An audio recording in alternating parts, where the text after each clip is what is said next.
What's up, guys? Welcome back to Muscle Minds with Scott Stevenson. I'm Scott McNally. All of our programming is brought to you by you guys, the people at Patreon. Thank you very much, everybody who's supporting the program. I'll have links to Patreon below if you'd like to take part in helping us to support the show.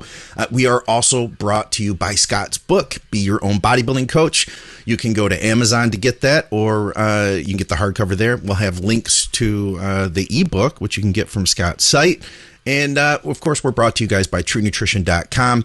Use our code THINK. They've just redone their website. They've got a brand new launch. Look for a bunch of cool stuff. They're gonna do some contests with us in the coming year, so I'm really excited for that. And, of course, guys, if you're in Canada, check out supplementsource.ca for all sorts of deals that change week to week. And finally, STROM Sports Nutrition for those of you in the UK. Great performance supplements, great health supplements. Scott, we got a lot of flack on the last episode. He's so full of shit. It doesn't happen to me. So we did the show. It was about NSAIDs and the negative effect they can have on muscle gain in some situations. And we had people that were like, man, I gained all sorts of muscle and I was popping Advil every day and I still got huge. So this is wrong. It's funny how people get so black and white with everything, you know? Yeah. Well, everyone's got their experience. It either worked for them or didn't work for them and somewhere in between. But as we've talked about so many times, biological interindividuality rules the roost. Yes. That's why not everyone is as big as Big Ramy, despite how much they try, right? Yeah. So, and this concept of, I figured I'd kind of bring out the heavy hitters. I pulled a couple images from presentations that I give. Okay. On training and the like. And I've got the Why You Don't Look Like a Pro talk that I love to give, which talks about genetic variability. So I want to try to do a better job, I think, of explaining this idea of hormesis, where we've got a dose response that just doesn't like go up to infinity and then plateau off. Basically, for instance, you train more, you do 3 sets, you do 6 sets, you do 9 sets. And then maybe 9 sets is your best adaptation. That's your best stimulus. And then beyond that, you have junk volume. Well, that junk volume, you can't just go from 9 sets to 12 to 15, et cetera, without having undue consequences. I heard a interview or kind of a chat. Max Mattson and Roman Foots were talking. And Roman, this last year even, he went from like 9 to I think 15 sets. That's just the standard for I can't remember which muscle groups, just in general. Legs. Go ahead. Did we talk about this? No. He and I did. You and Roman did. Yeah, and I was like, you realize you increased your volume. I can't remember what it was by like 20%, right? And he was like, it was like more like 40%. I can't remember what it was, but he was like, holy shit, I never looked at it that way. He just thought he was increasing it by a few more sets. But that was cool because we were talking about his strength and he was like, I'm plateauing and I can't get stronger. And this is what I've been doing, just shooting the shit. You know, he wasn't like coming to me like I'm some sort of guru expert that's going to fix it. But just through the course of conversation, we realized it was like, you literally added like 40% or 30% more volume to something that was already working, and he is a genetic freak, but we all have our limitations, right? Especially when you train like Roman does. Yeah. He pushes everything. He does beyond failure training in some regards. So he must have had this conversation that he had with Mox was probably after you guys had talked, because he was pretty clear on this. He brought it up. Yeah. And the thing he noticed in terms of his legs is that he started to lose his sweep. Yeah. His legs were regressing basically. Okay. And then he pulled back to what was working, and then his sweep came back on his legs. So he's like, okay. So, and Roman's been at it, he didn't start training a couple of years ago. He's been doing this for a while, but he is still learning, That's so cool, too. To be that advanced and still to be learning, Yeah. So that's basically what we're going to talk about in essence. So if you could pull up that first picture that I sent you, the first... This is Progress, the big picture. Is this one? The first one I here. Yeah. Okay. So this is real kind of basic stuff, right? Adaptation requires recovery. You train, then you recover. You just can't train and train and train. You can't train 10 times a day. You can't train continuously. You need to have this recovery process in place. So this is a function of your food, your sleep, your supplements, your nutrapharmaceuticals, etc. Genetics is a huge part here. We're going to get into that maybe a little bit. Just real general, because this, what I want to do sort of is recapitulate this idea and maybe generalize it even rather than get into specific findings, because people asked about like 4 or 5 different supplements in terms of their impact on progress. And some people find that it impacted their progress perhaps, and others didn't. It's funny, people don't, as Roman was, the cool thing about Roman is he was owned up to what it was sort of a mistake. It's something he wouldn't do again, right? Yeah. I don't consider it a mistake. I just consider it a learning process. So right. People don't always do that. But he did. So if people did maybe see that something wasn't working, it's even just a normal human tendency, I think, to just say, well, I can't have done something wrong. I added something in and it's not working. Like they don't look for an obvious error that they made. So Roman was doing that, and finally he figured it out, and maybe talking to you would help kind of gel. So someone might be taking a supplement, and they might think, well, there's just no way that's impacting me. Like if I take an NSAID, let's say, I have less pain, I can train harder. How could that possibly negatively impact me? So if you took a look at the 2 figures down there below, we've got this balance of training stress and recovery, and the left teeter-totter image shows that recovery is outweighing the training stress. So really, your recovery has to be, in a certain way, outbalancing your stress so that you get not just back to where you've recovered, but then you have the adaptive process that's taking place. So you get back to where you're better, you're bigger, and that would manifest in being stronger. So on the other hand, if you're training stress and your other stresses, or you're not sleeping well, you've got stress in your life, probably almost everyone listening has had a situation where maybe they're going through a divorce, or they had something going on with school or their career or what have you, and the stress was just sky high. A loved one that was sick, and all of a sudden they just shrunk. It's like someone was injecting them with cortisol on a daily basis while they're sleeping. Everything just goes backwards. So that's the basic balance we've got to have. So let's go to the next slide. All right. Next image. They're kind of slides. You're like my Vanna White today a little bit, Scott. We're doing lots of slides. Just smile and look pretty. Yep. Let's see what's behind slide number 2. Yes. So this is a cool one. This is one that I've posted on Instagram a few times, and actually made it into this NASM physique coach certification. I sent it to somebody else and gave them, Chris Bearcat, who may be watching this, gave him permission to post it out there. So it's a good one. So if you just focus on the black line there, okay. And this is a very theoretical, because this has not really been completely borne out. I would love to see more studies that look into this phenomenon. Unfortunately, there were 2 studies demonstrating this idea that were then they were brought back. They were this Barbalo et al. Some people who pay attention to these sorts of things might know this horror story.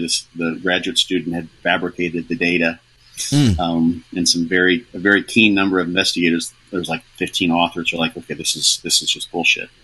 But still, the data suggests that we have this phenomenon. This is just the basic idea. It kind of comes from general adaptation syndrome. We see this in various regards, and actually, one interesting people would never suspect this, but one interesting place in which this phenomenon was first kind of discovered was with radiation. So very, very small amounts of radiation will actually upregulate the genetics involved with protecting your cells against DNA damage from radiation. Huh. Okay. So this doesn't mean you want to go and expose yourself to radiation, or maybe you want to become the Hulk by exposing yourself to gamma rays. That's what I was thinking. Too much obviously will damage you, but small amounts actually evoke an adaptive response. We see this same thing with tanning. It's not the same molecular mechanism. We've got melanin that's produced when you tan. Something actually happens to people who deal with highly poisonous snakes. Can develop. They can basically sort of vaccinate themselves using snake venom. Inoculate themselves against being, and they can literally get a massive strike from what would otherwise be completely lethal and survive it. So back to the picture here. This is this training kind of cumulative dose. Like this isn't, you can look at this in various ways. It's sort of the stimulus or the dose that's put in place, and that curve, the black line, goes up and up and up, so it kind of peaks at some point. And in this case, going from 1 set to 3 sets to 5 sets, whatever for that person in a workout, and that's relative to the total volume, let's say they have in a week, you get to some sort of optimal level where beyond which you don't have any more adaptation. You actually grow more slowly. So you follow that curve to the right, to the right, to the right, eventually sort of reach the point where you might be basically barely getting back to baseline, and so you're getting no progress. So you're able to recover, which I've been guilty of, I think, and many bodies probably are, because we have this idea more is better. Mm-hmm. And if you can come back in and train again and brutalize yourself, well, then you've recovered. Well, technically, yes, you have recovered, but that doesn't mean that you're training in a way that optimizes your progress, because you should be coming back. And this is why a logbook can be very, very important for people, especially if they don't have genetics that just launch them forward really, really rapidly and more easily, to monitor your progress. And there's a whole other, a whole slew of things you can use to monitor your perceived recovery, your heart rate variability, your sleep monitoring. All those sorts of things can be thrown in this mix. But there's this optimal volume for everybody. And Mike Israetel has his notions that are there. So this has been recapitulated in various ways. If you have poor recovery, there might be someone with that dotted line there. And this is, again, hypothetical. That shape could be very different for for a good number of people. It could be that 3 sets is perfect for you and 5 sets is way too much.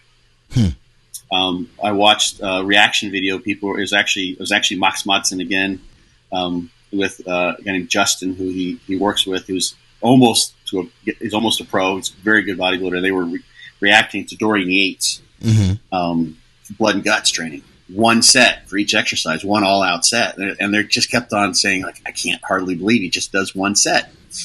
But he does. And for him, if he tried to do 3 and tripled his volume, that would have tossed him into overtraining probably pretty rapidly, where he might have been able to recover from it. This is the interesting thing. He might have been able to come back in and duplicate his previous workouts, assuming everything was there recovery-wise. But it wouldn't have been optimal for his progress. So for someone who can just only handle less volume, their curve is probably shorter. So more volume is more easily pushes them towards overtraining. So they get into that negative zone on the far right of the curve here. And less volume is better for them. There's the green curve. That's where we have people who are better genetics. And I've kind of added 2 things to that. One, they have a higher curve, so they have a more positive adaptive response or positive adaptation, meaning they grow faster or they can grow more. They can just simply get bigger. So these are people who are typically end up being pros, for instance. They're outliers or they're extreme responders. And those individuals seem to be those who can also handle more volume. So they've got better recovery abilities. So you can throw more volume at them and they can recover from it. And because they have better recovery abilities, that whole system of recovery is better engaged for them to, in this case, adapt in terms of muscle growth. So I think, like we may have talked about last time, you've got various ways you can recover to strength training. I know we talked about this before in the podcast. And muscle growth is just one of those. Your nervous system can recover. The enzymatic, the energetic systems can adapt. You've got all sorts of ways your system can adapt to that stimulus, and muscle growth is just one of those. Some people just are genetically set up to have more muscle growth, perhaps relative to the other changes they might see. You think of someone like Paul Dillett or Flex Wheeler, kind of classic examples of guys who weren't crazy strong, but were crazy big. They've just got systems that were, for whatever genetic reason, a myostat mutation or whatever, which actually do exist in some small percentage of the population, but they had just genetics that were set up to have a major hypertrophic or maybe a hyperplastic adaptive response to the training. Okay. So, all right, now we're going to move towards kind of the topic of anti-inflammatories and antioxidants and all this stuff. Okay. Let's check out the next the next picture I sent you. All right. This one. So this is really cool. This is from Why You Don't Click a Pro, and we talked about this on the last podcast. So this is sort of the cycle of training, induce the injury, which is part of the stress, and we're going to kind of go clockwise through this. If you just look at the black boxes, we've got this primary injury, so you disrupt the contractile elements of the skeletal muscle fibers. Then you have the secondary inflammatory responses where you get DOMS. There's more injury that occurs there. Then we've got the recovery, remodeling, repair process that goes on. And then hopefully if you wait long enough to recover, you've got growth. And what I did here is just sort of outline that cycle. And I pulled from a very cool review article that's looked into the various genetic factors that are involved with propensity for someone to have more or less muscle injury, more or less DOMS.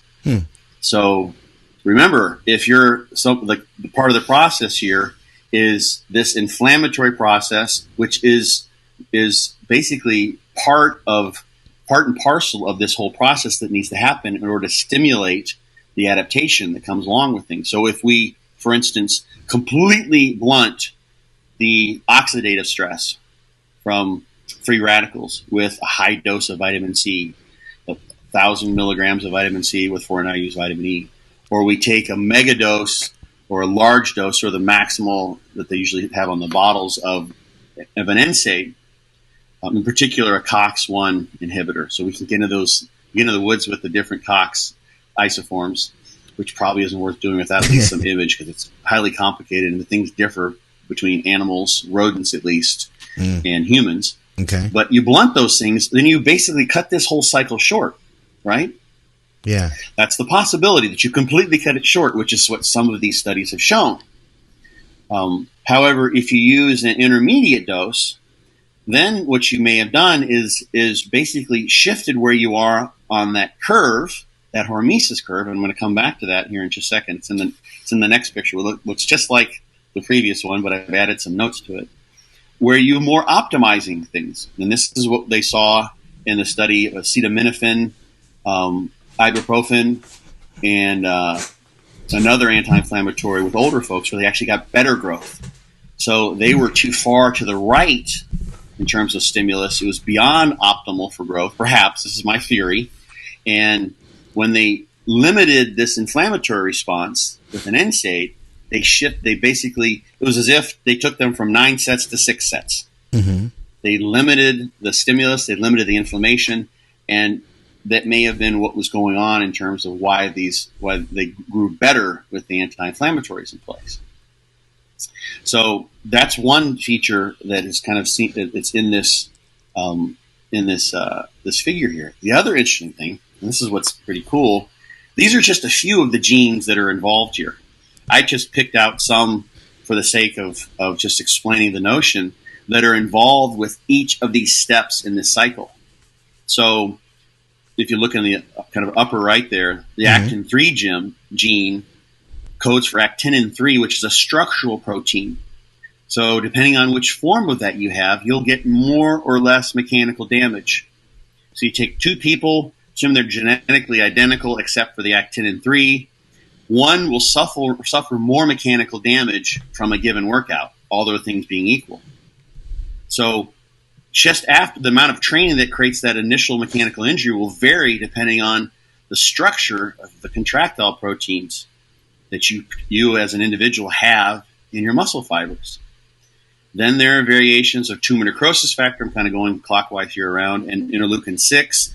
These direct inflammation. Variations there will either amplify or relatively reduce the inflammation that you get relative to the structural primary mechanical insult that comes from the training itself. So there's another point of modulation, right? So you imagine we take 100 people and we say, okay, if you have this gene for actin-3 over here, this gene over here, it's like now you take those groups of people and you say, okay, if you got this TNF gene, that TNF gene, get into this corner, that corner, interleukin-6, we'd start dividing people up and you're going to have all sorts of potential variations. the last one along the circle there is insulin-like growth factor 2, which is involved with growth. Its exact functions are a little less nebulous, a little more nebulous than with IGF-1, but there's variations there that are predictive of the amount of muscle injury and soreness someone will have, or how long that lasts. So this recovery, repair, and remodeling process varies. So someone might have just as much structural damage, just as much inflammation, but the remodeling process might be slower or faster. Mm-hmm. So each of these steps is kind of like a conveyor belt where you're trying to build back your Steve Austin, basically becoming a bigger, stronger muscle fiber. Yeah. And you may have some slackers early on in the conveyor belt, and otherwise you're doing good. So you may be, let's say someone, I'm going to just toss this out just because it just occurred to me. Let's say Dorian Yates, it'd be actually really interesting to get a biopsy and do a genetic analysis and see what version of actin 3 he has. Maybe for him, he had one that made it such that he was more likely to incur a larger mechanical injury to the contractile elements from training. So he could only get away with lower volume. And that was an optimal stimulus for him because his other genetic advantages lay it afterwards in the secondary inflammation that comes in the recovery remodeling. Yeah. Right? So 3 sets for a muscle group per workout was perfect to set in motion the inflammation, but he was really, really genetically elite, let's say, in terms of the other aspects of this whole cycle. So for him, low volume was best, and he had a really, and let's go to this actually, the next curve, or the next figure. All right, hold on a second. And thanks for hanging with me, Scott. If you got any questions, let me know. Okay, no, I'm just listening at this point, and there was one question, but I can hold off on it. Did we already do this one? No, wait. Yeah, no, this is new. No, it's different because I have some things on the bottom. So that's perfect because you can. So imagine that excellent recovery curve. Yeah. And imagine we're talking about Dorian, for instance. And now Dorian's curve will be just as high, but much shorter. It wouldn't be so far out. So he has great adaptive response, but he can only get away with less volume. Yeah. Which he figured out for himself through trial and error and training for years. Right? Okay. So what I have here on the bottom, and your question, I think it's probably a good time if you got that question. Well, I was just going to simply ask, and I can bring that back up, but I was just going to ask, so all these different little conveyor belts, as you called them, and so there's all this potential variation from person to person. Can we test for this stuff to find out, what do I excel at in recovery, or where do I lack? Is that something that can be tested? You could do a genetic test, of course. That's how they've done these studies. Okay. Right. I don't think those are available commercially. Okay. Okay. You could seek out a geneticist. Someone really wanted to get that done. Yeah, it'd just be fascinating. In the scientific literature. Oh yeah, absolutely. And the thing is, part of the question is, what can you do to modify what you're doing? Yeah. That's another topic that I bring up in this Why You Don't Like a Pro talk is they've taken several studies and there are companies that do this. They do a genetic test and then they try to take the leap and say you should train in this way. Yes, I've seen that. And what they actually have, as far as I know, the studies only show that certain genes predispose you to better performance during certain types of athletic abilities. So actin 3 gene, if you have a certain isoform of that or a certain form of that gene, you're a better sprinter. Okay. Right? And they've seen that multiple times. There's various cases of this. That's a one that's been studied. It's not always consistent, actually, because there's probably other things that may overlap and blur that potential impact. So, but that they've not taken, for instance, individuals and say, okay, let's find 20 people with this gene, this form of the gene, and 20 people with this form of the gene, and then let's do a crossover study, or let's split them into 2 groups of 10 and train them with high volume versus low volume, or high reps versus low reps, and see based on your gene whether you should be training with high weight, low weight, high reps, low reps, higher volume, lower volume. They've just taken basically that their performance is better on these types of events, and then they've made the leap to say this is how you should train as far as resistance training goes based on those performance tests. And that connection is really not there in large part. Okay. Because you have, for instance, for instance, like one thought is that if you have more of an endurance, like, and I've seen this in these tests, you have more of an endurance-oriented genetic profile, then you should maybe train with higher volume and higher reps. That's that sort of makes sense, right? Because that's where your genetic abilities tend to allow you to shine. But we know that there's many cases, like Dave Henry's one example of this, or many cases where bodybuilders were, Derek Oslin's another case of this, were really good sprinters, meaning they probably had a lot of type 2 fibers and were not endurance oriented at all, and they can get away. A lot of good bodybuilders are that way, and they get away with a lot of volume. And Derek can handle a ton more volume than I can. And most of the high level bodybuilders, they look like the green curve on the hermetic image. They can do lots of volume because they can recover from lots of volume. Yeah. So, like, that's just one example of how that connection doesn't really work. So we're missing the cool studies where they say, let's figure out the best way to train based on your genetics. We just know that these genetics mean that you're probably better at these physical activities, these sporting activities. Okay. So that's the missing piece. Okay. So do we get to your question? Yeah, pretty much. There's no, we don't, you said we don't really have the testing available commercially at this time. It'd just be fun. It'd be cool. Right. I have seen the testing though, where they do tell you like, okay, you'd be better off for this type of training. But yeah, I question a lot of the genetic testing that's available out there as to, what leaps they're making to get to their assertions. There's actually a publication. If someone wants it, they can message me. Instagram is fine, I guess. Where they compared the results of some of these commercial tests to a lab test for genetics, and the commercial tests were way off. Yeah, like the results were false. They weren't even close. Yeah, that's what Victoria has seen that, and she has some other software to run the raw data through.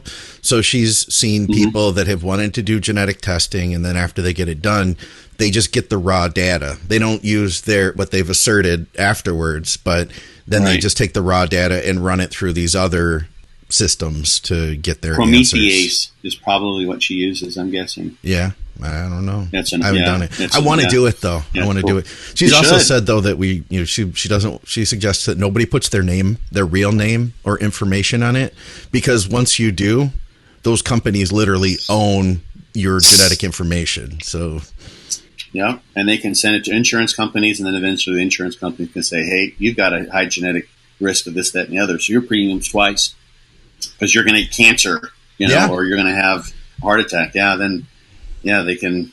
I mean, I don't think legally they're supposed to do that, but who knows where it'll go down the road. The ethical compass of insurance companies. Yeah. Right, the moral compass of insurance companies. So let's throw that other figure back up. Yep. The last one. This one? So yeah, we have potentially all sorts of different shapes. That's kind of what I'm getting here. So if you look at the bottom, I kind of made some notes for myself.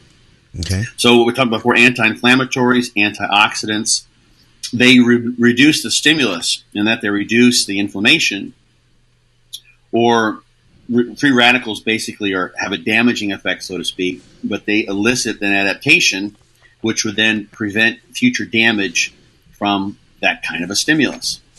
So reduce the stimulus, it moves it leftward. Does it extinguish the stimulus? It could, how strong the stimulus was, and where you fit in terms of the various genetic aspects that are involved with this cycle of primary insult, secondary inflammation, remodeling, and then rinse and repeat. It's going around. So for some people, it might extinguish the stimulus. For others, it may not. Yeah. But the other way of looking at this is that let's say it may allow you to, or require you to, depending on what your druthers are, to do more training for a given stimulus. So let's say 6 sets would be optimal for you per week, and you use anti-inflammatories on a regular basis. So basically what this would do is blunt that 6 sets and make it the equivalent of 3, just being kind of very generic here. Yeah. Probably can't quantify it quite that way because you don't know what these curves are shaped. So instead of doing 6 sets, you do 9, and you basically get the same stimulus you could have had out of 6. And if you're doing a good job of auto-regulating, your auto-regulation takes into account that effect of the anti-inflammatories that you're using. So 9 sets is your golden spot, your sweet spot. You're optimizing. You're making progress using a logbook. You're seeing it in the mirror. You see it on the scale. Everything's going the right direction.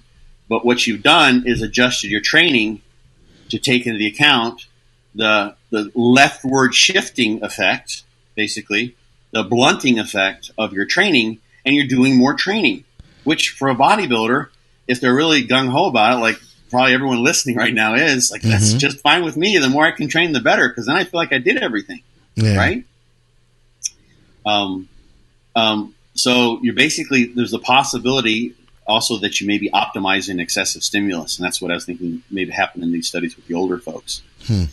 Then the other thing, and this is what I brought up with Dorian Yates, is when we don't know this, it depends on your genetics, it may change the shape of the curve, right? So maybe your zone of sort of optimal adaptation, so the curve may not be a perfect, like, inverted U. It may kind of go up and may have a long plateaued area where you've got optimal recovery between, let's say, 9 and 16 sets. It's all the same for you.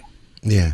In the situation with Roman, for him, like you noted to him, like whatever his change of sets were, 9 to 16 is a pretty high jump. Yeah. Right? That's a pretty large leap for. So his curve was not very extended. It was bunched together more so. So increasing his volume by that much sent him backwards. It didn't really bring him down to where he wasn't recovering. He was basically, in terms of muscle recovery, that would be, and from a muscle size perspective, that would have been an overtraining because he literally was losing muscle size. Some of that could have just been fullness related to glycogen and water, so it might have been so much a matter of contractile tissue. He recovered it pretty quickly, but if he kept that up, he probably would have lost overall size and actual tissue. Yeah, over time, given the same glycogen levels in the muscle. So you may have a higher peak, a lower peak. You may have somewhat of a regular shape. It may be that if you're adding, and this is kind of an interesting way to toss in this concept too, if you're adding high levels of antioxidants or NSAIDs, that what would otherwise be quote unquote junk volume is no longer junk. Yeah. Right? Because you can do that, and it's actually okay in terms of optimizing your stimulus, as long as you've got the anti-inflammatories in there. So that's the thing about junk volume, is junk volume could be just excessive that doesn't have much of an impact on your recovery. It doesn't cut into your gains so much, or it could be severely, drastically impacting your gains. So it may be that someone would do best with 9 sets, and instead they do 16 sets, and they can get away with it because of the NSAIDs, the antioxidants that they may be taking, so that junk volume is just junk volume, but it's not adversely affecting them. So they don't see it as junk because it doesn't really have an impact on them. So they'll make progress. So that, hopefully that is a way for folks to kind of conceptualize how everyone could be very, very different. You can bring that picture down if you want, Scott. Conceptualize how everyone could be so different, and it also could depend on which substances you're using that have these impacts, right? What about, there's different paths. Okay, go ahead. Yeah, what about anabolic steroids? Because we did get a comment that, oh, well, these studies, I'm certain these people weren't enhanced athletes using anabolic steroids. These were just normal people. What role would anabolic steroids play in this all these curves? It could totally minimize the negative impact. Yeah. Because that's raising the level of your curve, and maybe even spreading it out. So, if let's say 600 milligrams of naproxen or something like that, take, or 400 milligrams, you just take 200 milligrams in the morning, 200 milligrams at night. It's a modest dose that, as a natty, could maybe take a chunk out of your gains, but now you've got a much higher curve and a much wider curve, so it has a very minimal effect. It's more of just kind of drops in the bucket as opposed to drops in the glass. So here's another nice analogy that might work for some people. Like if you're a natty, you've got a glass full of water, and you put a couple drops of dye in there. Like, okay, we changed the color of the water. It's definitely been impacted. But if you've got a bucket of water, you put a couple drops in there. It's like, I really don't notice much. It looks pretty clear. There's a little hue to it, maybe a little tint, but it's not nearly as colored as the glass. So, yeah, how many times have you heard people say, and I think there's truth to this, anabolic steroids let you get away with all sorts of quote-unquote mistakes in your diet, in your recovery. Yeah, you don't have to learn as much. No. How many jack guys are there that go to the clubs and they get drunk 2 nights a week, right? And they're geared up and they look great. They look almost better than any natty, or it's definitely better than your average, even above average natty. Right. And if your average natty did that, like they would be crippled. They would never make any progress. Yeah. They would probably look like they didn't even train, because they'd be undoing all those little progress steps they make forward, because they have to add those things together. Yeah. Right. Yeah. So at least it works for a while, so that's a good question. At least it works for a certain level of development, and for most of us, at least with average genetics. And then you eventually, even with gear, have to still get to a point where you need to figure some things out. Yeah. Not everybody. Not everybody. Right. Man, I've talked to some great pros, and I'm sure you have too. And after a few minutes, you realize, like, wow, this guy literally knows nothing about training. He's never had to do anything other than just like get in there and just hit it hard and then eat some food. And they'll tell you too. Those are the same people that'll tell you that's all bodybuilding is about. You just lift heavy weights and eat. Why are you guys sitting here talking for an hour on this stupid podcast? Right. It's there's so many analogies, but it's like someone who's just born in a Lamborghini, Yeah. So they can go 150 miles an hour, like their 0 to 60 is nothing. So they're outperforming everyone really easily. Yeah. That doesn't mean, and I'm no car expert here, but doesn't mean you couldn't take that Lamborghini and put a turbo in there and put nitro in there and soup that up so it's even better. Yeah. And that's what guys like Ronnie, for instance, did. Ronnie Coleman. Yeah. And then they become like, holy shit. But most of the time, many pros are in their pond at home. Yeah. And they don't see other pros necessarily. They don't have that perspective to know that those little things do matter at that higher level. Yeah. You guys got like Jose Raymond, I talk about, got his pro card many, many years. And then when he finally decided to compete as a pro, massive leaps forward. Sean Clarita was a natural pro for years. That guy trains like an animal. He's dotting every I and crossing every T, and that's why he's, 212 Mr. Olympia. So, and Ronnie was someone else, who was doing everything right, just never missing meals, blah, blah, blah. And then he added the gear in there, and then he got some help from Chad and optimized things even further. Little technology on his side. Exactly. So those little things do make a matter, but relative to someone who's just so much better than everyone else, you're not going to see that. You don't have those learning opportunities. Yeah. So it can and could make a difference depending on the person, though.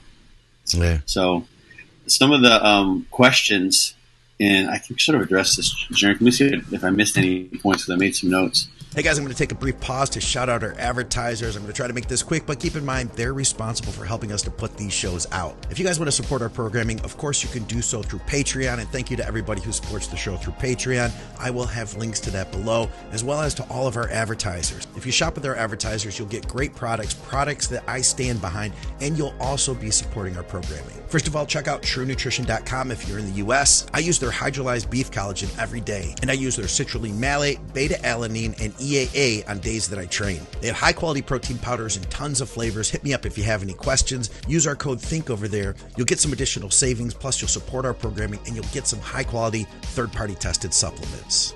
If you're in Canada, check out supplementsource.ca. They have blowout deals on top name brand supplements.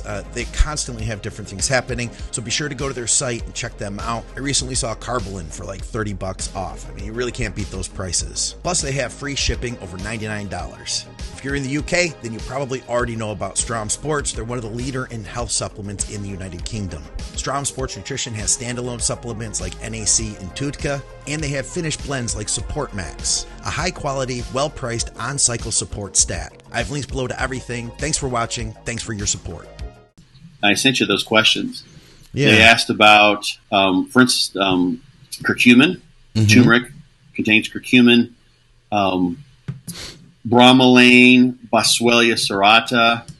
What was another one that was asked? Vitamin C was brought up again. Yep. And there's one more, I think. Omega-3s, too. Oh, yeah. So we've got some interesting stuff. Let's throw. So here's something that's it's kind of interesting about skeletal muscle. Is a really phenomenal tissue because it's so plastic, and it's meant. You can think of it this way conceptually. It's meant to be fine tuned by exercise. In fact, our bodies are to some degree. So we're really set up. Health. If you would imagine. It's almost like there's a maintenance effect that comes from exercise. So it's like if you have a car and you just leave it sitting in your garage and you never drive it and you don't do anything to it to prevent it from degrading, it will. And that's what happens with sedentary living.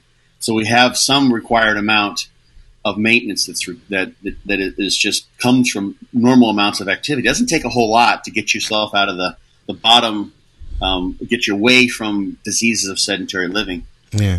So when you do things like have a mobilization of a skeletal muscle and where it's not able to move at all, so it's not getting any of its normal activity, that's a pathological process that actually involves an inflammatory response that is involved with this breakdown. So you've got a inflammation that is excessive relative to a building process because you're not stimulating any protein turnover or much protein turnover with the sedentary muscle. So we see some kind of cool things when it comes to substances like curcumin, and that leads me to this last figure that I sent you. This is just one of many studies that have demonstrated kind of the cool effects of curcumin. So this was a study in tumor-bearing mice. Okay. And they gave them this curcumin C3 complex. You can find this on Amazon. It's not the BCM95. It's a different form of curcumin. Curcumin's cool because some of its actions are probably on the microbiome in the gut, and some of them are making its way into the bloodstream as well and acting more directly on the tissues in that way. Okay. So in this case, they had basically it was a 3-day study. They had mice that had a colon tumor, and so they had colon cancer basically, and this generally produces atrophy. Cachexia is the term. So they don't like to eat, they lose muscle mass. These are basically mice that are dying of colon cancer. And what they did was gave them curcumin, and I translated the doses there from mice doses to human doses. So 8 milligrams per kilogram, which would be like 800 milligrams for a 100 kilogram bodybuilder per day. And then I had a pretty high dose, 20 milligrams per kilogram. That's pretty excessive. But what they basically found, for instance, is that curcumin, which has anti-inflammatory actions, and this is where I thought, am I going to go into this or not? I don't think I'm going to. There's a central molecule called nuclear factor kappa beta that's involved with this, and curcumin inhibits that. So it basically has a very major role in inhibiting a whole series of genes called the inflammasome that are lit up when you've got a pathological situation here, in this case, cancer. And what you see is a dose response here whereby the curcumin prevented atrophy. It's actually a pretty substantial, if you look at that high dose group, is a pretty substantial difference in, this is surface area, basically cross-sectional area of the skeletal muscle fibers. The pictures up top show you a cross-section. You can't see it very well. I'm sorry for that, but if you have the actual paper, you can see those. That's a cross-section of the muscle, and they actually measure the muscle fiber cross-sectional areas. They're much bigger in the high-dose curcumin. So, for instance, when you've got a situation where you're not training, like say someone was casted, right? Or they've had surgery, or they've gotten sick, or they can't train, or whatever, curcumin has a preventative action on atrophy. So it can limit atrophy because it has a negative impact. It inhibits inflammation in these sorts of pathological situations. So there's tons of very cool studies. I'm not going to get into all of them. But Boswellia serrata, somebody asked about that. It acts through some of the same mechanisms as curcumin, so I would expect the same impact there. Omega-3 fatty acids, so those feed into prostaglandin synthesis and produce what are generally anti-inflammatory prostaglandins.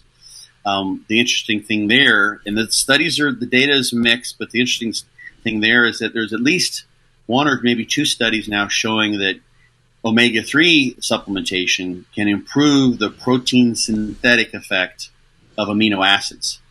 So you consume amino acids, especially the essential ones, they turn on protein synthesis.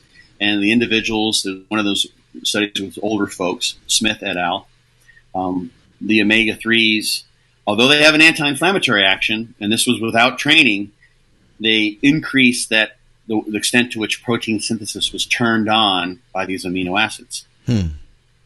So omega-3s can be potentially anabolic in that sense. You can take that figure down if you want, Scott. Okay.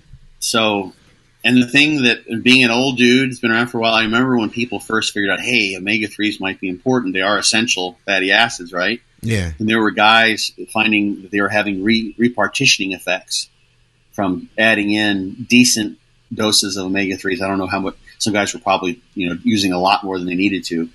But it may have been in your typical chicken and rice eating bodybuilder who's avoiding fatty meats. They weren't getting a whole lot of salmon. All of a sudden, for instance, as a source of omega-3s, now they were going from a relatively deficient to a more optimized omega-3 level, and they started having literally muscle gain and even fat loss in some cases. Yeah. And you see from omega-3s, they actually can make their way into the mitochondrial membrane and have an uncoupling effect in the way that they're not DNP, but they have an uncoupling effect, which is what DNP does. So they can actually allow you to burn off more energy for a given amount of energy intake. And generally speaking, when you take in PUFAs, polyunsaturated fatty acids, those tend to create the least amount of body fat gain relative to the caloric intake. Saturated fats tend to be the worst. Like peanut butter, for instance, there's a peanut butter study. All the extra calories from the peanut butter that were fed to the peanut butter group ended up as body fat. You see sort of the opposite. You tend to get very little body fat relative to the calories you take in when you do polyunsaturated fatty acids. Okay. So that's a little bit on omega-3s. Whole other topic, right? Yeah, yeah. Someone asked about bromelain. Bromelain acts like plasmin, so it has an impact on clotting factors, and the plasmin also has an impact on the production of prostaglandins, which are what the cyclooxygenase enzymes are responsible for, the COX enzymes I've mentioned before. So I just went through a whole bunch of mechanisms of curcumin, boswellia, omega-3s, bromelain, and you can keep on going down the list, right? So there's two important things that I wanted to let people know, and you can always dig in and see what the research says. Go to Google Scholar and check it out. Is one, the impact that these particular anti-inflammatory or free radical quenching supplements might have depends on your genetics in terms of, I'm thinking of skeletal muscle now, how your genetics are suited to that cycle of producing a stimulus, which involves an injury, and then inflammation, and then recovery and remodeling.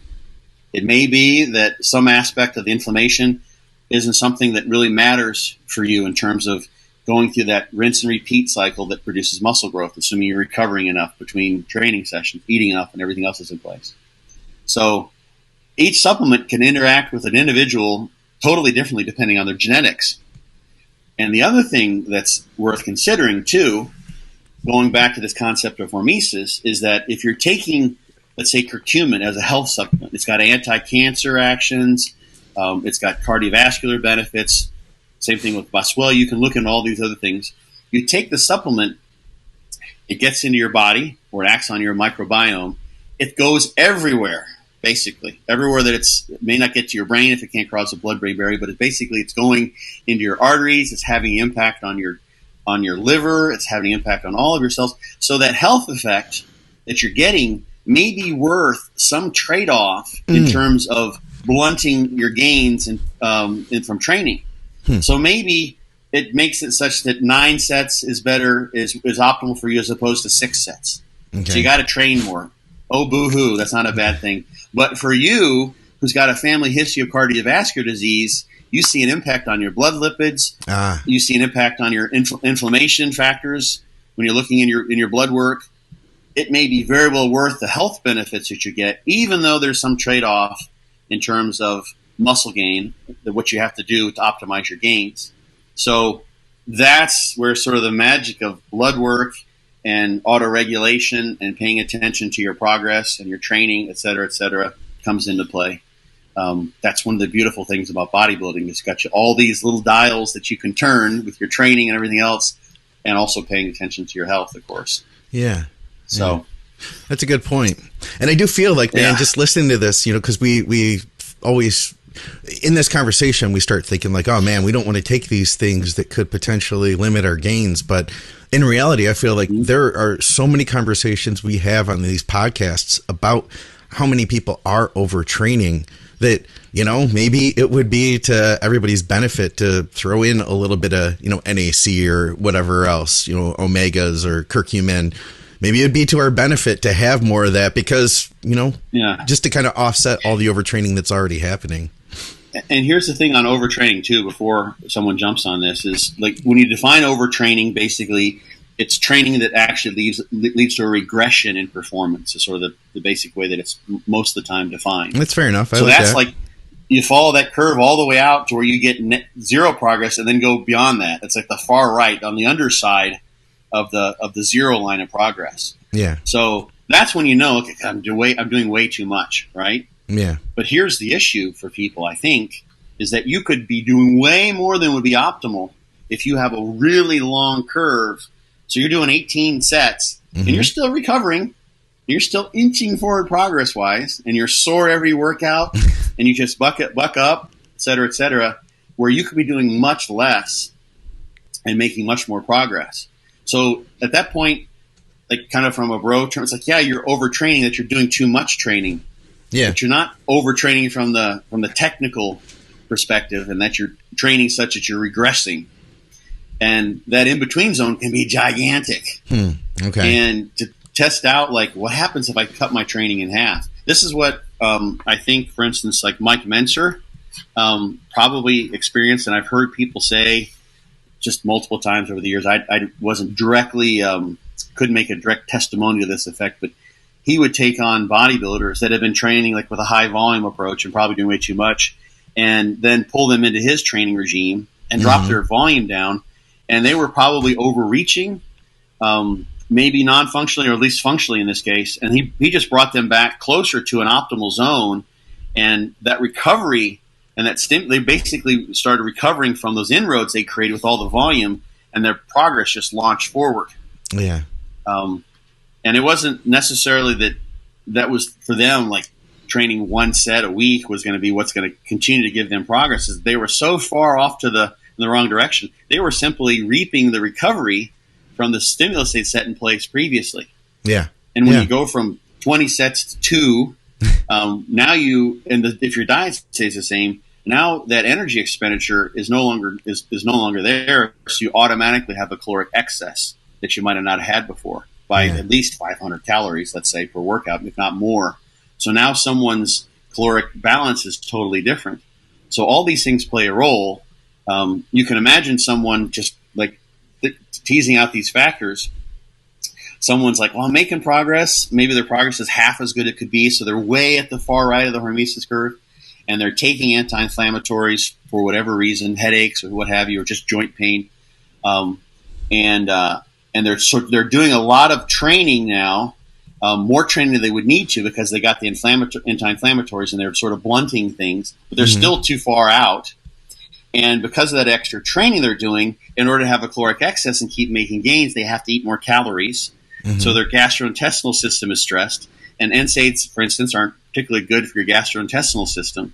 So they've got the fact that they have to train more, which means they need to eat more, and they're taking NSAIDs, which screws up their GI, handle these pains, but they wouldn't be having if they didn't train so much. So you got sort of this vicious cycle of too much training, NSAIDs off that, extra food. And if they just took the NSAIDs out and trained less, they'd solve the GI problems. They'd create the caloric excess they're having trouble getting in the first place. And they move themselves closer to an optimal volume of training for making optimal gains. And boom, everything takes off just because they take the NSAIDs out, let's say, theoretically, hypothetically.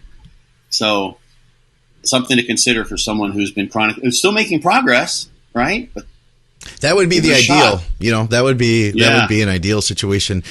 Do you know much about BPC 157, Scott? Because that was one thing I forgot to mention, and Brent just brought it up. He said, may not have time, thoughts on BPC, and I assume he means in this conversation. That would be something worth tapping into in the future if you didn't.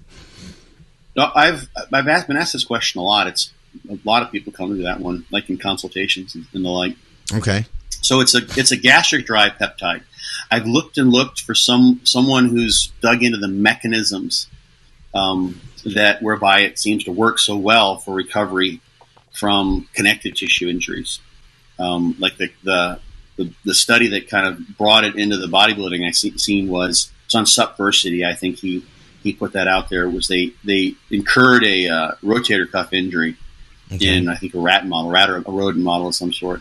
And then they injected the BPC directly there, and the rotator cuff repaired itself. Wow! Yeah, right, which is really cool, right? So, and rodents are super hardy too. Like I wouldn't expect that effect in a human, just because rodents can just handle so much more than we can. I just know this from the little animal work I did, comparing rodents along the line. So the interesting thing about the BPC is it's a gastric drive peptide, so it's gastrically available. You can orally available, and my suspicion is that part of its function, why it's so powerful, is that it's acting on connective tissue and protein production in the gut, where we have, especially in the stomach, where we have a highly acidic environment. pHs get down to like 2, 3. It's really acidic in there. You wouldn't want to put sulfuric acid or hydrochloric acid on your skin and burn a hole in your arm. But your stomach is creating that as part of our digestive process. Yeah. So you've got a mucus in there. There's various protective mechanisms, but my guess is that BPC, for instance, is one protein that's produced there to stimulate those cells to have a rapid rate of turnover, so that your own stomach acid, the parietal cells produce your hydrochloric acid, that you're not basically eating your own stomach away. So it's a very specific peptide that's normally produced there in that very, very caustic environment. So so that's sort of like some idea of, that's my guess as to what its function is endogenously. When you inject it exogenously, it seems like it really stimulates rapid protein synthesis when you're recovering from an injury. People find this, it has an anti-inflammatory effect as well. I've looked for these mechanisms, and about every 6 months I dig in and see if I can find something I didn't find before. So my concern, and I had a couple guys that I worked with, friends, one was a client for a while, who have torn muscles and used BPC, and then tore again. And I talked, I'm not going to name any names, but I talked with someone else who had I'm not going to, I said what the injury was, actually people would know who he is. People would put it together. Yeah, people put it together. But, and so the concern that I have is that if BPC is going in and it's activating some genes involved with collagen synthesis or elastin synthesis or connective tissue protein strand synthesis, and it's turning on in a really rapid fashion, it's tapping into a genetic program that turns on various genes that are involved with this recovery and remodeling process. How different is that, perhaps, compared to the remodeling process that would normally be available if you weren't using BPC? What would be happening with just the endogenous molecular singling molecules that would be involved with that process? So let's just think about collagen and elastin in a tendon. So elastin's really elastic, collagen not so much. And like an issue with some steroids, Winstrol I think is one that's been been investigated in this regard in terms of tendon mechanical properties. It tends to make tendons perhaps a little more brittle, so they're not as elastic. That's why some guys, they suspect, aside from the muscle getting so strong, relative rates of connective tissue synthesis, that steroids might predispose you to tendon tears.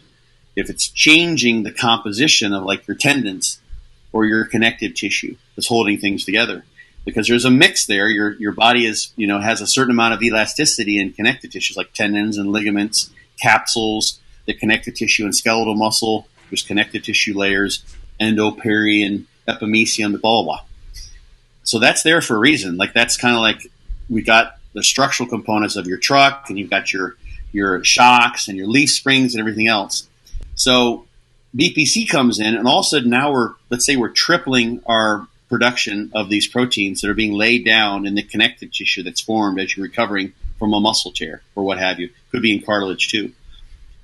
What is the relative composition? I don't know. What's the relative composition of those elastin, collagen, other connective tissue fibers when you have BPC in the mix versus what you do otherwise? Is the devil going to want his due, so to speak, because you've just cut your recovery time in 1/3 in terms of now you've got connective tissue that maybe is not as elastic. That happens with scar tissue in general. You don't have as much elasticity. Maybe that's even worse. Maybe it's too elastic, so that you've got a difference in the mechanical properties in the skeletal muscles versus the tendon that you wouldn't otherwise have. So that's an issue. I don't know. I kind of wonder. Like, is it the chances that BPC is just fine tuning everything and doing exactly right? Yeah. It's like, I kind of wonder. And then the other issue, and this is something that came up with one of the person I was talking with, and he checked with his physical therapist, and I totally agree with this, is if someone's had an injury, let's say they've got a leg or an arm that's been immobilized, and now they're going to have to regain range of motion. Let's say they had a knee repair or whatever it is, shoulder repair, elbow repair, and you need to regain range of motion, right? And that can take weeks and weeks sometimes, depending on how long you've been casted. Yeah. If let's say you add BPC in right when you come out of the cast, okay, right, and you're laying down your connective tissue 3 times as fast while you're trying to get your range of motion, you may end up basically, because you don't have full range of motion, the connective tissue fibers are going to be set up based on the range of motion that they're exposed to. So if you're only able in those first 3 weeks, which is equivalent, let's say 9 weeks, just using that 3-to-1 factor, which I just pulled out of my butt, and you're only able to bend your elbow like 20, 30 degrees as opposed to 120, 150 degrees. Yeah. Now you've basically reformed the connective tissue with a limited range of motion. Yeah. You've got it all. It's all set up to regulate around that length. Yeah. So in terms of like if you think about shocks or leaf springs, like the extent to which you can go up and down is now much shorter because you've rebuilt that connective tissue to operate around a very, very short range of motion. Yeah, and some of those injuries are already difficult to rehab. Like I'm thinking of like the patella tendon. I know a guy who tore his patella tendon recently, basketball player, and looking into the rehab of that. It's a lot of work trying to get that full range, getting the foot to go all the way when it's been like immobilized for even 2 weeks. Yeah, and repairing. So that makes sense. So let's say it takes 6 weeks, and like now you're trying to get that range of motion, and you've just bombarded it with BPC 157, and now you've got this really secure tendon, the patellar tendon, and you don't have full range of motion back. Your foot goes like this. That's it. That's it. Right, and it's super solid. So So let's say you're weight training, and now you go to do a full range of motion lift, and now you're way past the normal range of motion that you've set the tendon up for, because you accelerated the repair much faster than it would have been. So you can basically get out of pace with range of motion recovery. Yeah. Because you're supersizing or super speeding your recovery. Yeah. So that's a concern. And it's definitely got a use. I really think that, compared to NSAIDs and some of the things that doctors give, I think that the pharmaceutical industry probably don't want BPC 157 to come out because it works so well. Yeah, it has so many cool actions, and it's endogenously produced. So there's these issues that, that I've kind of thought through that are my considerations. But I mean, there's got to be a way to apply it in a smart way that works in unison with the normal recovery processes. So you can strengthen. Let's say you get to a place where you've got a recovered tendon, recovered muscle, what have you. You got your full range of motion back, and now you want to make sure that you've got as full recovery as possible. Then you might put that in there at that point, or add it in the second half. You get your range of motion back, but you still don't have your strength. And like the half-life of collagen is something like 90 days, I think, last time I looked it up. Okay. So it takes a while for that collagen to turn over. So you might get range of motion back in the first 40, 45 days, and then you add, not that someone should do this necessarily, but this might be something that a research study something like this might substantiate, is now you can add the BPC in there. Yeah. And jack up and accelerate your recovery so you get strength back and you don't train too heavy relative to the state of the connective tissue recovery in there in the muscle that you've just, or the structure that you've just injured. Right. So yeah, food for thought for sure. Yeah, it's a cool substance, man. I wish it's been around for like 20 years. Has it really? You could go into it's so crazy. That's why I'm wondering, like, why hasn't someone jumped on this? Like, what's going on? And I think I'm guessing the pharmaceutical industries think, okay, if we take this and we introduce this, then it's going to kind of compete with, we have 10 other drugs that we're selling that this one would replace. Yeah. Well, we don't want to do that because we want more money. So we could make 10 million off this one. We're making 100 million or 10 billion off this one, 100 billion off these. Let's not bring that one in there because it will supplant all the other money makers we have. We don't want to do that. Yeah, that's possible, man. I hope that it does continue to come out. And I mean, I feel like it's at a tipping point now. Like, so many people know about it. So many people are using it. Yeah. We're at the point now where WADA identifies it as a banned substance. So it's like, we're getting there. You know what I mean? I think we're getting there. But if not, hey guys, go to Amino Asylum, use our code THINK. I've had a lot of people that have benefited from it for a lot of things, like people who have gut issues. It's really good for that too. Yes. So there's a lot of things.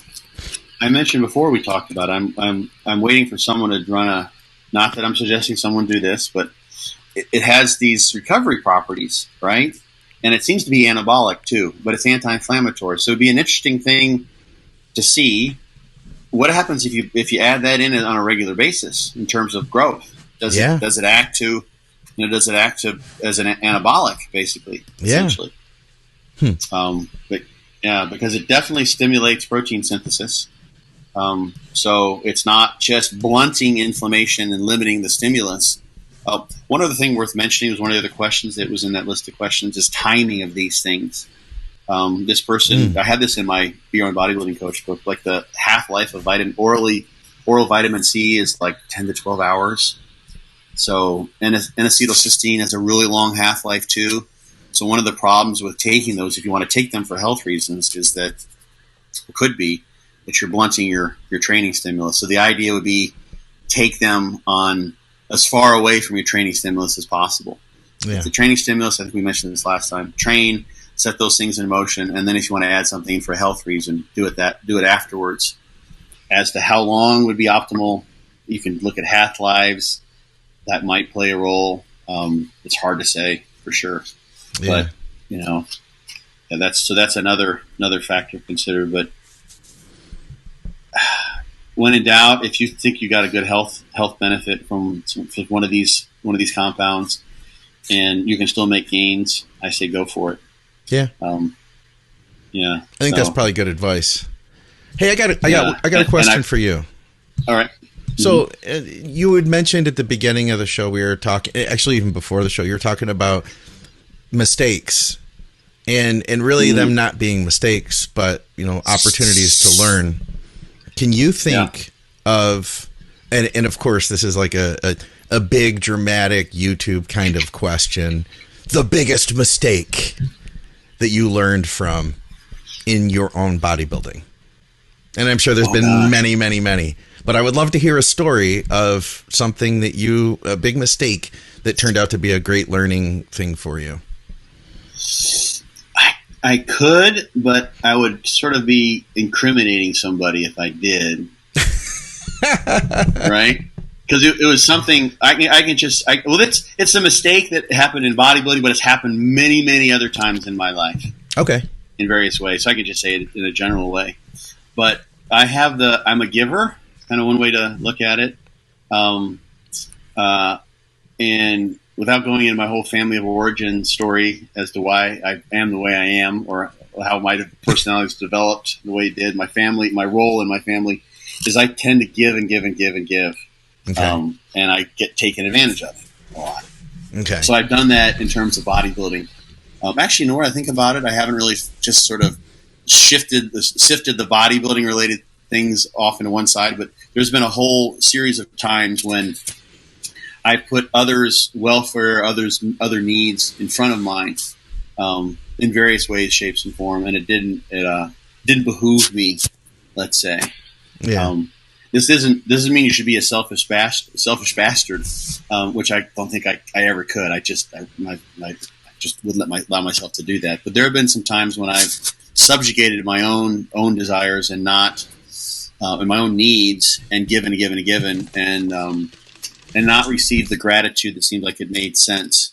So those are things that I'm trying not to do again. I'm not considering them mistakes, but the key learning. The takeaway there, I think, is that you can pay closer attention, like when you're looking for a give and take in relationship, and in terms of bodybuilding, it could be a training partner, could be someone that you're just helping. Maybe you're not coaching them, so they're not paying you, but you're helping them out. Whatever it might be, you can see a lot of times early on there are signs of the extent to which they're willing to pay you back in some way, or they're grateful. And usually, hindsight's 20/20. You kind of get to the end of it. It's like, holy shit, I did all this stuff. And I'm not calling anybody out. I'm just talking in general. This happened in my personal life and romantic relationships, etc. Various ways. As you look back in hindsight, it's like, you know what? I could have known then that it might end this way because this person there was no giving back to me. Yeah. In a way that made sense, that at least came close to evening out the score. Yeah. Not that it's about that. There's always periods where you're giving the other person and they just can't give back. That's a beautiful, wonderful thing to be able to help someone who can't in that moment help themselves. But usually there's a time when they are able to. And if there's no attempt to reciprocate, or at least a sense of gratitude that measures up and matches what was done for them, yeah, usually that's a sign. It's like, okay, I'm going to just be careful and at least adjust my expectations. Yeah, there you go. There you go. That's important. That's the big one. It's the expectations thing, really. It's like, and if we were getting into that, you can even like look at how can I put this without like getting really specific? But if there's people like family members that you want to keep in your life, but you feel like you've been let down by them, the only thing you can do to keep them in your life is to be able to eventually accept them for who they are and what they're capable of, right? And that's truly what loving somebody is then, is being able to meet them on their own terms. Like, oh, well, this is all this person's capable of. But having that understanding going into it. I was going completely different. Like when I was thinking like the time that I ate 650 grams of protein a day, or you know what I mean? Like, that's where I was going with. And like, the time where I stopped drinking water 2 weeks out from a show, or so. There was. I mean, I wrote kind of an article about this for EliteFTS. There was. I recognize I need to do somewhat of an off season if I want to come in better. So there was, I don't remember exactly it may have been this meralgia paresthetica thing, because I've been battling that for years now, on and off. I fixed it, but I dieted down and came back to the Master Nationals one year, and I was the lightest I'd ever been at that time. Okay. I mean, I climbed my weight, went up over the years, but it'd been like 15 years since I'd been that light. Okay. And it's because I didn't have a good off season. You hear the old school notion. I think there's something to this. A lot of guys see this is you kind of got to get fat to look good and get lean. Yeah. Not that you want to intentionally just add body fat, but you need to get out of shape to get in shape. I think it's the way some people say it. Yeah. And I didn't have an off season where I attempted to push my weight up. I had to sort of maintain things because I was battling this injury. So I didn't push and have a true off season because I'm like, I really couldn't train legs the way I wanted to. So like, why am I going to go up in my weight? I'm just going to probably just get unnecessarily fat. And then I kind of took care of that. I'm like, well, I can diet down now and do the show. But without that off season, and I've kind of noticed that since, I didn't come in any better. And coming full circle, we started talking about Austin. Yeah. You know, he pushed everything really hard. He documented all. He pushed his food, pushed his body weight. I don't know how high he got. Maybe he's still watching. Let us know. But he had a really good and productive off season, I think. Yeah, he and did. He came in and he fucking crushed it this weekend. Yeah, he looked great. Yeah, that's something that I've done, or that I've recognized, is that if I want to, it's not like, everything's looking pretty good, like, and I'll just diet down for a show. Like, I need to push up at some point in time and then come back down. If I want to come in looking the way I hope I would. I just don't hold on to muscle all that well. Okay. So it's a good lesson. Yeah, that's a good lesson to learn. Yeah. All right. Yeah. It kind of sucks when you get down to like, oh shit. Like 8 weeks out, I was like, still going to do this? Like, yeah, I'll learn something. I always do. Yeah. Yeah. But, and you can still have a blast. Well, yeah. Oh yeah. You know what? The job I did for 7-Up required me to burn so many calories that it definitely blunted my ability to gain muscle. When I was up at my highest in calories, I was eating so much, and it wasn't all good quality either. I ended up messing up my digestion with that. Like, I overtaxed my digestion to try to keep up, because I just said, you know what, fuck it. I know I have to eat more. I couldn't get rid of my abs no matter what I did. I was like, I know I'm not like adding enough, because no matter what, even when I'm feeling like I'm pushing food in the off season, I'm still lean. So I know that I'm capable of handling more. I haven't reached that point where it was ever too much. So finally I said, screw it. And I pushed it. But I did move up that year.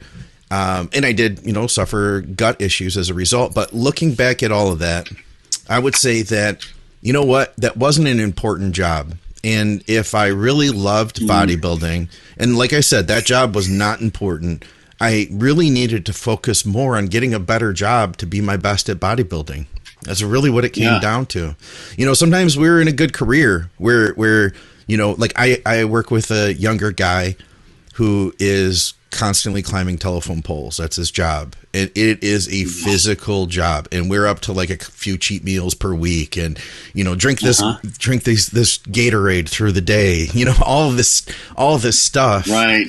And it's like, but in his case, it's a legit career that he's doing. He's getting good benefits and it works for him. But you know what, if you were in my position where I could have gone somewhere else and gotten another job that paid just as much, it would have benefited my bodybuilding to have just bucked up, gotten a new job, gone through all the BS that you have to go through with like relearning and, like learning a new job, learning how to do things, and the discomfort and the uncertainty that goes along with that.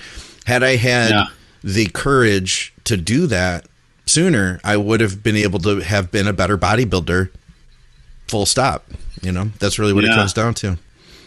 Interesting. One of my best friends, I don't like to mention people because I don't want to mention what they do, but who wouldn't care? But the way he sets, and he's been training a long time, and he does his training. He basically does like a 3-way split, and he trains Friday, Saturday, Sunday. Okay. Because he's so busy during the week. Yeah. And that works for him. It actually works for him. He does pretty well. Oh, okay. Yeah. And his recovery is on point. So, he just kind of bucks up on Friday, after the long week, but he's got 4 days. He did his job, and it's not like he's just totally dragging from his job. Yeah. But to go and train after he's done his job, it's a lot. Not optimal. Yeah. But after he's last time he trained a Sunday, and now it's already Friday. Yeah. He's recovered from the training, and he's ready to train too. And so he kills it, and then he just eats, and he literally so he can eat and rest and recover, and it works for him. Works for him really well because he's training once a week, and that is a good recovery time for him. That works for lots and lots of people. Yeah. So just toss that as an option. Like most people wouldn't want to do that, necessarily, but yeah. I find, where one of my holdbacks is or holdups is of training like that, and I think other people I've seen this with other people too, is the longer you're out of the gym, the harder it is to stay plugged in with what you're doing. Like if I'm going to the gym regularly, then I know it's like you got to eat this food and, you know, be ready to go for that next workout. But if I had like 4 days off, and I'm just throwing that out there. I feel like that would become a challenge in itself, is like, hey, stay plugged in. These days are important too, you know? Yeah. He's been training, you know, longer than most of the listeners have been alive. So that's not an issue. And he's a personal trainer. Yeah. And he's going to a good gym to train. So it's kind of like if Gold's Venice, like, and I get to go to Gold's Venice, you know, or Bev's or whatever. It's a really awesome gym. But yeah, you're right. Yeah. The pattern for some people is really important. They fall out of that groove and then that's it. Yeah. But that is, I mean, it's not ideal, but people can make that happen because I think he just, I don't know. I haven't been around him long enough recently to know, like, he probably is just like eating and napping and eating and napping, like the whole, it's like a giant, like, skip load for an entire weekend, right? That's literally what he does. He just chows down, but it works. Okay. It's very much, it's like he's skip loading with both his diet and his training. Yeah. And he's done it that way for years and years and years. Does he have a pretty good physique too? Like he's gotten some development out of this. Yeah, it's my buddy Mike Gustafson. He may be listening. Yeah, Masters Mr. Universe. Well, I guess he's done okay for himself. Yeah, he's won a few of the Arizona shows. Yeah, he's not the biggest dude, but he knows. Yeah, he's done all right. And the thing that's interesting, like, because Mike and I talk, Mike has just got it's so much fun to talk to him because he got so many fucking crazy stories. Oh yeah. Because he grew up in Sweden, but he lived all over Europe. Yeah. He's been involved with all sorts of stuff. Okay. And like the skip loading like strategy, like that's something they've been doing in Sweden for decades and decades. And he's talked to Ken. Ken knows him because they message every once in a while. If he watches, like he watched Ken's interview at EliteFTS and he loved it, I think he messaged him after that. So that's cool. He stays in contact with people. So Ken knows who he is. But yeah, he's been doing that for a long time. I've mentioned him before. He's the guy when he does like a shitload before in the morning of a show. He gets a Pizza Hut pizza, and he doesn't eat Pizza Hut pizza during his diet. Yeah, so it's totally off diet. But he's that one exception. He'll order it, so he has it, and he'll I think he starts eating at like 4 o'clock, 5 o'clock in the morning. Damn, and he puts down a Pizza Hut pizza the morning of the show. Damn, I could totally see that working though for carving up. If you knew it was going to digest well for you, you're comfortable with it. I could see that, man. I eat a few slices, wait an hour, see how I look. Yeah, I think I could go for another slice right now. You know, I think he usually eats the whole thing. Yeah, I think he eats the whole thing typically. Yeah. Damn. Yeah, Mike's done so much, man. He's got so much experience. I wish he's just such a really modest guy. So. That's what I keep on trying to get him to write a book. Maybe I didn't intend to do this. I said, Mike, if you scratch down your ideas, I'll edit the book for you and we'll put this shit out there. Dude, you like the pizza loading story, like that in itself, man. You're going to sell 1 million copies. Like the new thing is pizza loading into a show. Everybody wants to eat pizza. They're totally going to buy that. I buy that. Yeah. Hashtag pizza load. Yeah. I'll just say Kelly, but one of my clients from Hawaii, he was a coach in Hawaii for the longest time. Yeah. Kelly's now moved to, he may be listening to this, but he moved to San Diego now, but he was doing peak week. I showed him how the way I kind of do peak week and had his clients do peak week, and he would do skip loads a lot of times with his clients. Okay. And he had guys who were like winning the state show or winning the big shows in Hawaii. Yeah. And this was like, 15 years ago. And he would intentionally, they would order the pizza that morning and have it delivered backstage. So like his guys like wearing his all sweats, and like no one, like they know who he is because it's a small community. Like, so what the hell is he doing? Did he just give up? Like he's just eating pizza now. He's even gotten on stage, but it's part of his regimen because pizza would work. And so literally guys walking around and they would intentionally open the box up, so that the aroma could waft throughout the backstage. Yeah. And everyone's like fucking salivating. People are going to go they're going to have a cephalic insulin release and go hypo. Right. There's no you screwed everybody else up. Everyone's like sweating, and they're all going hypo. Insulin shot. Yeah. Right. Yeah. And he's he would eating just pizza. eat this pizza, right? That's crazy, man. So that was it reminds me, like Lyle McDonald told this story. There's a guy, a physical therapist who was his training partner for years. and this was over 20 years ago, but this is when people really didn't know about ketogenic diets. Yeah.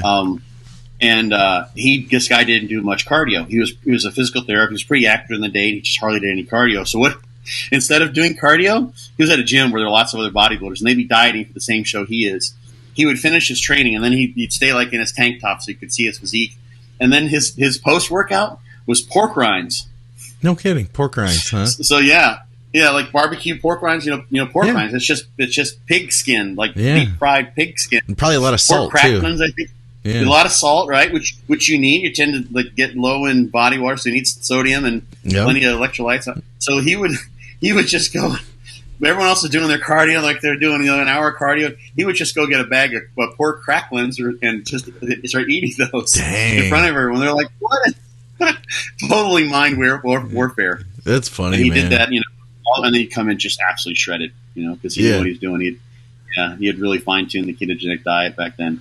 That's cool. So, there's so many stories. Mike every time I talk to him, he tells me another story. Yeah. That I hadn't heard before. It's like, oh my God, dude, there's so many. That's awesome. Well, I got to go to EliteFTS, by the way. You mentioned Elite. I got to check it out. I'd never been there before. Did you go to the compound? Yep. Did you get to train? No, I could have, but I had literally been up since I normally go to bed at 9 p.m. and we had driven to Columbus starting at 9 at night. So we got there at midnight. And then the next day we were up till 2. And then the next day we were up till 2. And then I went to Elite after that. So I was not in the mood to train. I didn't feel good. You know what I mean? But it was cool to see the place and to meet Dave and to see just to see just to check it out, man. I would have loved to have trained, but I wasn't mentally or physically prepared for that particular day. Right. It was cool though. Yeah. I know I've traveled before. That's a second answer to your question about mistakes. Is I've traveled once when I was in the UK. This happened, and once when I traveled to California, and my recovery wasn't on point, and I had a chance to train. And I'm like, I'm in this atmosphere with other bodybuilders, and I want to train. I train really hard, and I've suffered little small muscle tears. Yeah. Not that I felt but it's just because I wasn't properly hydrated, or I trained too much, or whatever. Everything wasn't up on point.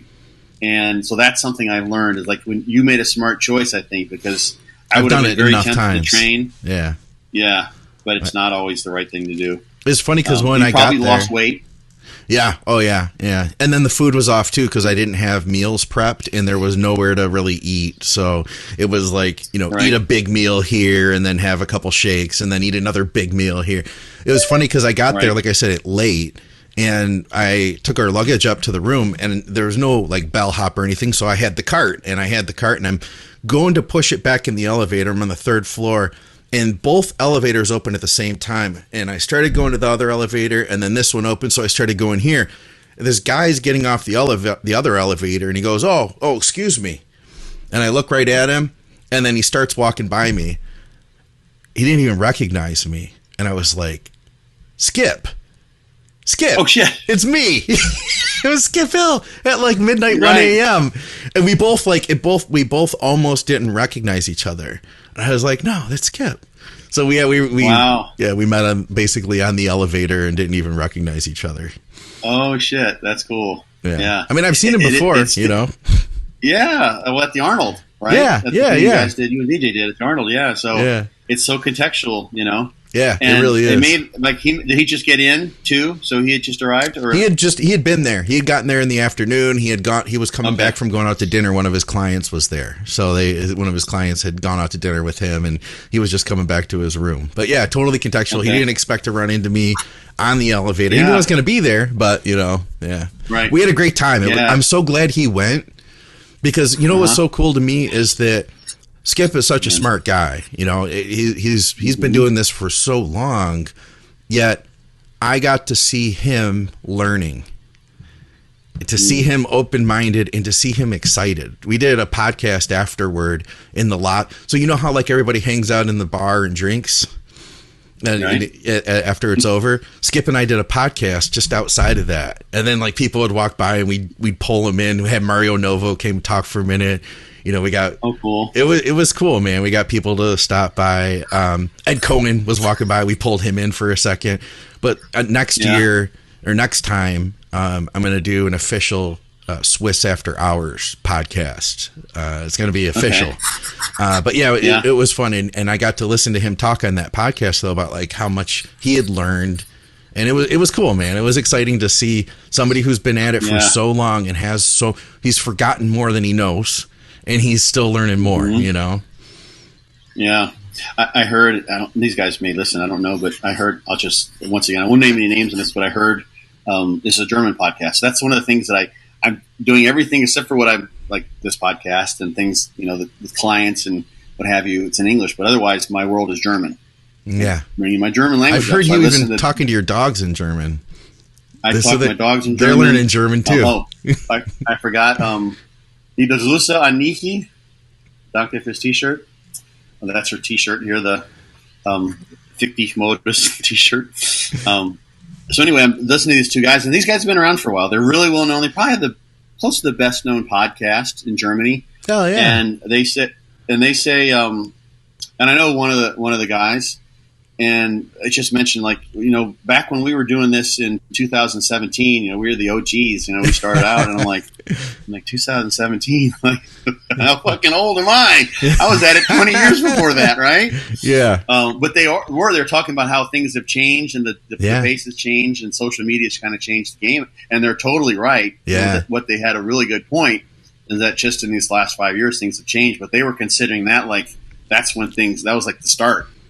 Yeah. Okay. And you've been around a while. You weren't just born yesterday either, Scott. I mean, I don't mean that in a derogatory way, but you've been at this for a little while, and of course, Ken has. Yeah. Ken's an OG, basically. Dante, some of us have been at this for a long while, and it's Well, you guys have been at it longer than I have. You've been plugged into it longer than me, so I still consider you guys to be. Like you're up here still to me. I'm still like constantly learning from you guys all the time. Yeah, that's the thing that I always say is like it's not that I'm like I know a whole bunch more than anyone else. I'm just super curious, and I've been asked the same questions and seen the same questions come around and around and around and around. Yeah, like you said, like Ken's probably forgotten more than most people know, but like once you heard the same question. Like, does cardio interfere with your gains? Or like just all these questions that are just, they keep on, they're on replay, it's like a broken record. Yeah. But you just get to know things after a while. Though, the more times you answer those questions, though, your answers change too. You know what I mean? Mm-hmm. Like over time, it evolves. Yeah. That's very, very true. Very, very true. I've always, like in my talks, some of these images, the figures came from my talks. I always go back and like, okay, what can I add to this? I always try to keep those up to date. Yeah. Because I've seen many people in academia and otherwise, and they give the same talk and the same notions likely still apply. Yeah. But they become stagnant and stale, and you can tell in the presentation. So I'm always trying to figure out a way to contradict myself, am I right? Am I wrong here? Play the devil's advocate to my own ideas. Yeah. So some of the ideas about the change in that hormesis curve and the things we talked about with regard to Dorian Yates, et cetera, those were ideas that I don't think I've ever expressed before in a talk because I didn't have necessarily time to get to the other points I wanted to cover. But I didn't have the opportunity which you had here. So those were things that I haven't really talked about before. I don't know that I've never heard anyone mention changes in shape of the hormesis curve relative to training. In this way, but I think it's a perfectly until I get some good evidence that there's a conceptual model that doesn't function. Yeah. Or I'm sure there's exceptions. I'm not sure what they are exactly, but there's got to be some things. There's some kinks in the armor, but for now, I think it's a functioning theory, and it's always like a good scientist. You're always looking to put yourself in check, as opposed to like bolster your ideas and like stick in your rut. It's like, nope, I want to call myself on my own shit and see where I'm wrong so that I can come up with a new paradigm if that one fits the data. And better. Always be learning, always be evolving. Absolutely. Beginner's mind, what they call it in the Zen idea, like, I don't know what the fuck I'm talking about really. The more you learn, the more, I mean, to some degree, like there's like, won't name any names, but there's some people, like someone I just interacted the other day, and the guy is just off the chart. He works in the fitness industry, in the supplement industry, off the charts intelligent. He's got so much knowledge in his head at such deep levels, and he just sort of stays behind the scenes. He's probably a genius. I would say. I would imagine if I were to have a conversation with him on any top, one of those people who could just go into crazy depth on pretty much anything you bring up.